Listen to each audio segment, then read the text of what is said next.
사랑해 보셨습니까? 사랑에 빠지면 우리는 어떻게 될까요? 대부분 사람들은요, 사랑에 빠지면 첫째, 예뻐진다고 합니다. 아니, 다 예뻐 보인대요. 그리고 두 번째, 사랑에 빠지면 서로 닮는다고 합니다. 이렇게요. 그리고 세 번째, 사랑에 빠지면 어떻게 될까요? 바보가 된다고 합니다. 여러분, 우리가 사랑을 하면서요, 현명할 수가 없습니다. 현명한 사랑, 이런 사랑 들어보셨나요? 아니요. 무조건적으로 양보하고 다 내어주고 그래도 기뻐합니다. 그리고 마지막이에요. 진짜 사랑을 하면 어떻게 될까요? 사랑을 하면요, 이렇게 아픕니다. 사랑은 혼자 하는 것이 아니죠. 누군가를 사랑하는 것입니다. 사랑을 하면 그 사람은 더 이상 자신에게만 머무르지 않습니다. 자신만 위하고 나의 관심과 영역 속에만 존재하는데 사랑을 할 수 있을까요? 자기 자신에게 벗어나지 못하는데 어떻게 다른 사람을 사랑합니까? 여러분, 사랑이요, 너무너무 위대한 게 있어요. 사랑은 그 사랑하는 사람으로 하여금 그 자신, 셀프를 벗어나게끔 합니다. 여러분, 우리는요, 상대방을 사랑하기 전에는 나라는 이 셀프라는 울타리를 높이 쳐놓습니다.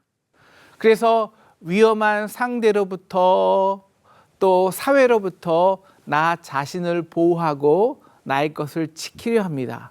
엄마들이 이런 말 하잖아요. 야, 이 세상에는 위험한 거 천지라고. 남자들에서 그 다른 것들에서 너 보호해야 된다고. 그래서 우리는 사람에 대해서, 세상에 대해서 울타리를 잔뜩 쳐 놓았습니다. 그런데 우리가 사랑을 하게 되면요,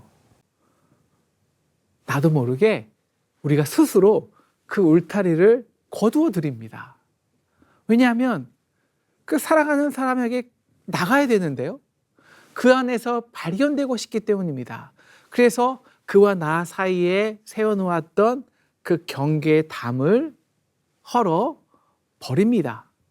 그 사람 안에서 나를 발견하기 위해서입니다. 그것이 사랑입니다. 제가 대학교 때 3학년 때인가 교회 후배와 생전 처음으로 데이트를 했습니다.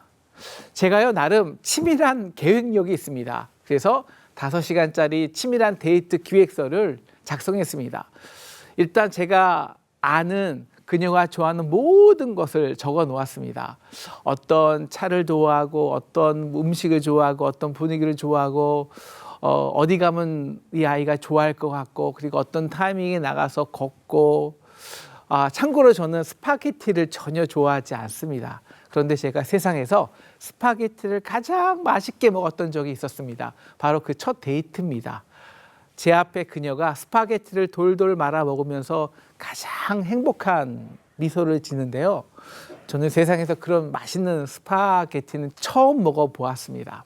그런데 그녀와 한 달도 안 되어서 어떤 일로 인해서 헤어져야 했습니다. 같이 유치부 선생을 하고 있었는데요, 헤어진 다음 주일 그녀가 갑자기 이 긴 머리를 완전히 단발로 여기까지 자르고 온 거예요. 그리고 저를 쳐다보지도 않는데, 그런 그녀의 모습을 보는데요, 제 가슴이요, 정말 유행가 가사처럼 총 맞은 것처럼 가슴이 너무 아팠습니다. 명시가 너무 아파서 소화가 전혀 안 되더라고요. 그래서 2주 동안 약을 먹었는데 차도가 없어서 위 내시경을 했습니다. 그런데 의사 선생님이 그러시더라고요. 아주 깨끗하다고. 다른 건 아픈 거 아니냐고. 여러분, 우리가 왜 사랑을 하면 이렇게 아플까요? 사랑 노래의 80%는 아픔, 이별, 상처에 관한 노래입니다. 그렇게 우리는 사랑을 아픔으로 경험하고 있는 거예요. 왜 아프냐고요? 간단합니다. 울타리를 던져버렸어요. 그 전에 있던 울타리, 방어막, 보호막들이 다 쳐버려서 이제 무방비로 있는 거예요. 무방비로 이 살갗을 다 드러내고 취약하게 있는 것입니다. 상처받기 쉽게 되는 거죠. 마치 영화 20도 눈보라가 치는데 맨살로 들판에 있는 것과 같습니다. 이 개념을 표현한 영어 단어가 있습니다. 인문학적으로 매우 중요한 단어인데요. 영어로 vulnerable이라는 단어입니다. 그 뜻은요, 공격받기 쉬운, 취약해진이란 뜻입니다. 방어막을 다 쳐버렸거든요. 여러분, 길가에서요, 어떤 사람이 여러분에게 욕을 합니다. 운전하다가 빵빵거리며 욕을 해요. 그러면 여러분도 XX하고 그리고 끝나버리면 됩니다. 상처까지 되지는 않아요. 제가 몇 달 전에 우리 교회 후배 여자가 떡같이 머리를 완전 단발로 쳤는데 제가 웃으면서 야, 시원하겠다 이렇게 농담을 해도 걔나 저나 상처가 되지 않습니다. 왜냐하면 별 관심이 서로 없었거든요. 그런데 사랑하는 사람에게 같은 욕을 들었다고 칩시다. 그럼 정말 깊은 상처가 될 수밖에 없습니다. 왜 그럴까요? 무방비로 상대에게 모두 다 노출했거든요. 울타리가 없어요. 울타리가 있을 때는 몰랐습니다. 그런데 그 울타리를 열어 젖히고 서로 들어가 보니까요, 어떻습니까? 울타리를 치고 있는 겉모습은 매력 있고 멋있는 것 같았는데 울타리와 방어막을 서로 다 내려놓고 서로의 본성으로 들어갑니다. 그러면요, 우리 부모로부터 이어진 깊은 상처, 우리 안의 허물, 왜곡된 심성, 이런 것이 서로에게 완전히 노출이 돼요. 그러면 너무나도 감당할 수 없는 아픔과 상처가 되는 것입니다. 바로 그때예요, 그때. 그때 진짜 사랑과 가짜 사랑이 결정됩니다. 가짜 사랑은요, 다시 슬며시 보호막을 쳐요. 울타리를 만들죠. 그리고 어느 정도 자신이 보호되었다고 생각하면 사랑은 떠나는 거야 라면서 떠나버립니다. 그런데 진짜 사랑은요, 상대의 아픔 때문에 더 마음이 가요. 연약하기 때문에 더 애틋하죠. 그래서 그의 문제가 더욱더 내 문제가 될 수밖에 없죠. 어떻게라서도 지금 당장 해결해 주지 않으면 안 되는 절체절명의 내 문제가 됩니다. 그래서 상대방의 아픔에 더 들어가요. 더 들어가는데 어떤 사람은 마치 곰처럼 따뜻한 털옷을 껴입고 들어갑니다. 그리고는 내가 이래서 문제야 판단하고 해결하려 들죠. 그런데 또 어떤 사람들은 두꺼운 갑옷을 입고 들어가기도 합니다. 상대는 도와주고 싶은데 그 어떤 비난이나 조롱이나 상처는 받지 않겠다는 겁니다. 그런데 진정한 사랑은요, 벌너러블해요. 취약해집니다. 그래서 상처나기 쉬운 우리 인간의 피부처럼 맨살로 들어가요. 그래서 상대의 작은 추위에 그 날카로움에 한없이 찔리고 상처받습니다. 그래서 여러분, 사랑한다는 것은요, 상처받기로 결정했다는 것입니다. 그런데 그것이 능력입니다. 우리 자녀들이 아플 때 우리 부모들은요, 정말 슈퍼맨이 됩니다. 선교의 현장에서 그 상한 심령이 내 안에 들어올 때 그전에는 나만 알고 내 인생에서 나만 제일 중요했는데 갑자기 휴학을 하고 단기 선교를 하고 선교사의 삶을 시작하는 사람들도 있어요. 그래서 사랑을요, vulnerability, 취약함이라고 합니다. 역설적인 단어예요. 상대로 인해 내가 취약해지고 아파요. 벌너러블해요. 그래서 더 나의 것을 내어줄 수 있는 능력, ability가 되는 것입니다.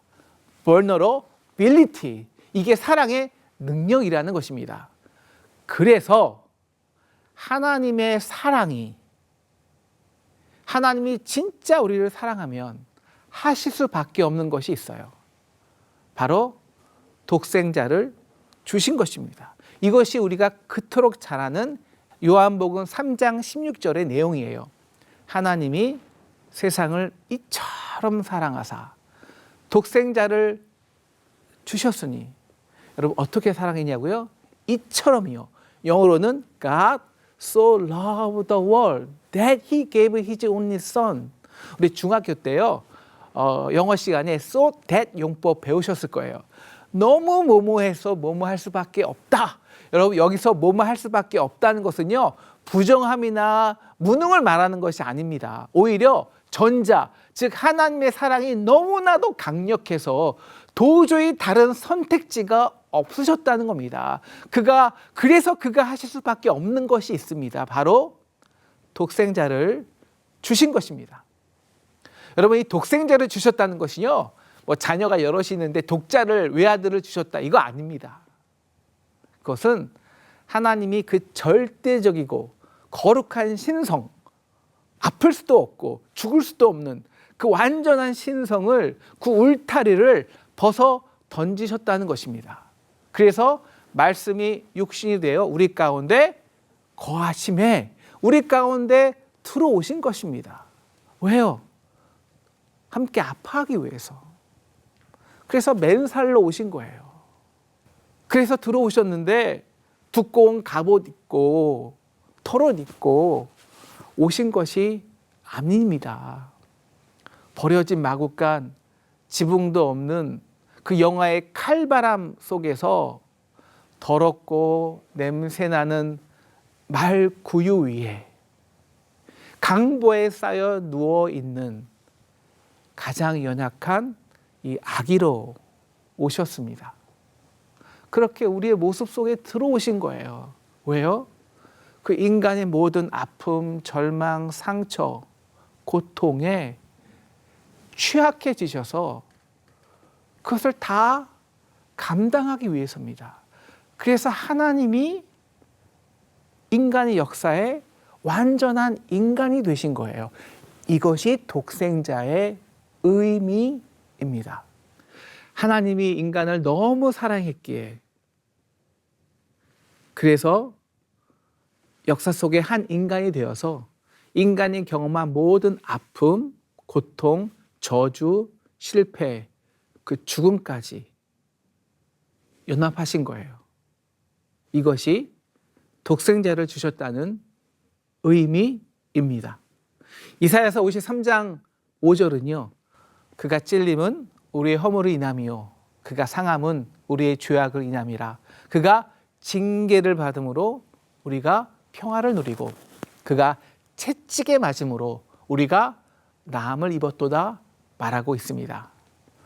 그렇게 그 취약한 아기는 이제 그 연약한 피부마저 채찍에 맞아 다 떨어져 나갑니다. 이 땅에 오실 때 사람들에게 버림당하여서 마국간에 태어난 이가 죽으실 때는 그 연약한 몸으로 모든 사람의 비난과 비방과 모욕을 당하셨습니다. 왜요? God so loved the world. 하나님이 너무나도 우리를 사랑하셨기 때문입니다. 하나님이 저와 여러분을 이처럼 사랑하셨습니다. 우리 지난주가 크리스마스였는데요. 그 사랑의 표적을, 증거를 어디서 찾을 수 있을까요? 예수님이 백성들에게 수많은 표적을 행했습니다. 죽은 자를 살리기도 하고 병든 자를 고치기도 하고 오병이어로 2만 명을 먹이시기도 했습니다. 그런데 사람들이 그 표적 때문에 예수를 따를 때 결국 그 유대인들은 그 예수를 십자가에 못 박으라고 요구했습니다. 왜 목자들에게 그 표적이 나타났을까요? 바로 목자들은 모든 백성 중에 가장 낮고 연약한 자들이기 때문입니다.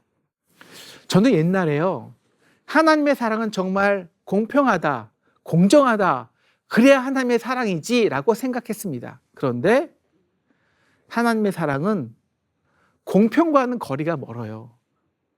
우리 지난 시간에 보셨죠? 8시간 일하는 사람하고 1시간 일하는 사람하고 똑같이 원 데나리온을 줘요. 왜냐하면 가난하고 아파하고 상처받은 자일수록 더욱더 하나님은 취약해져요. 볼너러블해져요. 그래서 더 놀라운 사랑, 더 놀라운 능력을 나타내실 수밖에 없습니다. 저는요, 형보다 8년, 누나보다 10년 늦게 태어났어요. 늦둥이에요. 그래서 주위에서 사람들에게 너 주워와서 키웠다, 이 말 많이 듣고 자랐습니다.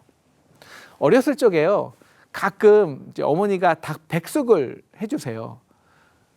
근데 그때마다 어머니는 형 그릇에 이 닭다리 2개를 넣어주세요. 그러면서 형은 다리가 더 튼튼해져야 해서 닭다리를 먹는 거야. 너는 노래를 좋아하니까 닭 모가지를 먹어야 돼. 그리고 너에게는 닭 모가지를 주셨어요. 뭐 나름의 논리를 피셨죠. 뭐 이해할 수 있었어요. 왜냐하면 아버지가 개척 당시에 너무너무 저희 집이 가난해서 형이 잘 먹질 못했거든요. 근데 저는 챙겨주지 않아도 식성이 좋아서 뭐든지 잘 먹었습니다. 그런데 어느 날 형의 그릇에 닭다리뿐만 아니라 닭 가슴살도 너무 많이 담겨 있는 거예요. 그리고 확신했죠. 아, 엄마는 형을 사랑하는구나. 나는 정말 주워온 자식일 수 있겠다. 그런데 몇 달 전이에요. 불과 몇 달 전에 제가 경제적으로 너무 어려운 일이 있었어요. 어머니가 저를 부르시더라고요. 정말 살짝 부르시더니 조그만 봉투를 주세요. 그리고 이렇게 말해요. 형에게는 절대 비밀이야. 아, 이게 형이나 저나 똑같이 사랑하시는 어머니의 사랑이구나. 하나님의 사랑의 능력을 vulnerability라고 했습니다. 즉, 내가 허물이 많으면 많을수록, 내가 죄가 많으면 많을수록 하나님은 더 우리를 사랑하세요. 근데요, 여러분, 반대가 되어 보십시오. 반대로 그 사랑을 받는 입장이 되어 보세요. 여러분, 사랑은 낮은 곳으로 흐르잖아요. 낮은 곳을 비추잖아요. 그러면 감추인 우리의 죄와 허물이 드러나요. 그러니까 하나님의 사랑이 나를 비출수록 에이, 나는 괜찮아. 나는 이 정도면 괜찮아. 아니요. 더 나의 허물이 더 드러나는 거예요. 그래서 불편해져요. 하나님이 세상을 이처럼 사랑하사 독생자를 주셨으니 이는 저를 믿는 자마다. 여기서 저를 믿는다는 것은요, 하나님이 나를 이처럼 사랑하기 위해서 독생자를 십자가에서 죽일 수밖에 없었다는 것, 그 피와 떨어지는 물이 지금 나의 죄와 허물 때문이라는 것을 인정하는 거예요. 그래서 내 안에 감춰졌던 막 허물이 드러나요. 뭐 스스로 이 정도는 남보다 괜찮지, 괜찮은 죄인 아니야, 그렇게 우리의 계산이 있잖아요. 우리 n분의 1, n-1, 그 n-1 값을 완전히 무너뜨려요. 그래서 한없는 죄인이 돼요. 그 죄와 허물로 슬퍼하고 절망해요. 그래서 불편해져요. 근데 바로 그때 저 위에서 무한한 사랑, N자성이죠. 그 무한한 사랑이 우리를 비추면서 이렇게 말하는 거예요. 바로 그 너의 허물 때문이야. 너의 그 아픔 때문이야. 그래서 내가 죽어가는 것을, 아파하는 것을 보고 있을 수만은 없었어. 그것이 내게 참을 수 없는 아픔이 되었다고. 그래서 하나님이라는 자리를 박차고 나와서 너와 같은 인간이 될 수밖에 없었어. 지금 내가 아파하는 그 고통과 아픔을 감당하기 위해서야.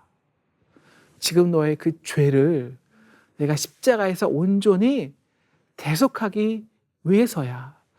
도무지 다른 방법은 없었어. 하나님은 나는 사랑이기 때문이야. 그런데요, 어떤 사람은요,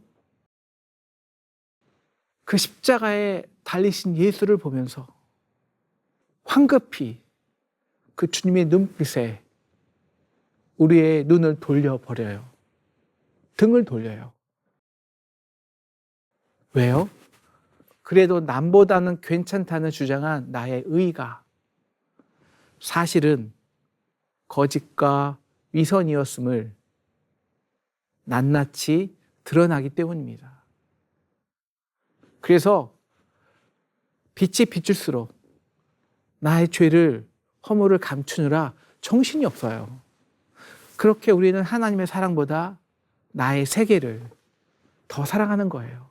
울타리를 다시 세우는 거예요. 그 이유를 요한복음 3장 18절은 이렇게 말합니다. 독생자의 이름을 믿지 아니함으로. 우리 2000년의 기독교의 역사를 보면요, 언제가 가장 기독교의 능력이 있었냐? 바로 vulnerability, 세상의 연약함에 취약해 할 때였어요. 그래서 우리의 아픔과, 그래서 우리의 가진 것을 가난한 자들, 어려운 자들에게 다 내어 주었을 때입니다. 내가 너무나도 놀라운 사랑을 받았기에 그 사랑에 매여서 나도 모르게 울타리를 벗어 던지고 나보다 연약하고 가난한 곳으로 그 사랑을 흘릴 때였습니다. 그래서 하나님의 사랑이 vulnerable, 취약해진 것처럼 믿음의 삶 역시 vulnerable, 취약합니다. 때로는 꺼려지고 불편하고 두렵습니다. 어떤 사람은요, 반대로 믿음을 확신이라고 생각하는 사람들이 있어요. 확신, 그 어느 것에도 흔들리지 않는 그 완전한 안정성, 보장성, 더 견고해지고 더 확실해지는 믿음. 근데 그것은 진짜 믿음이 아니에요. 내가 예수를 믿어서 이렇게 복 받았다고 이제는 흔들림 없는 믿음에 대한 확실한 지식과 교리가 있다고? 아니에요. 취약함이 아닌 단단함을 주는 그 믿음은 진짜 믿음이 아닙니다. 바랄 수 없는 중에도 그 놀라운 하나님의 사랑을 바라며 영접하셨습니까? 우린 다 채운 거예요, 그러면. 그럼 우리가 할 수 있는 건 딱 하나예요. 조금씩 그 사랑을 흘려 보내는 것입니다. 그래서 사랑을 경험해요. 울타리를 조금씩 낮추고 더 낮은 곳으로 사랑을 흘려 보내죠. 그리고 그 사랑을 하나님이 의롭다고 하시는 거예요. 그러세요. 그렇게 이 땅에서도 진정한 영생을 누리는 천국을 사는 저와 여러분 되기를 주님의 이름으로 간절히 소망합니다.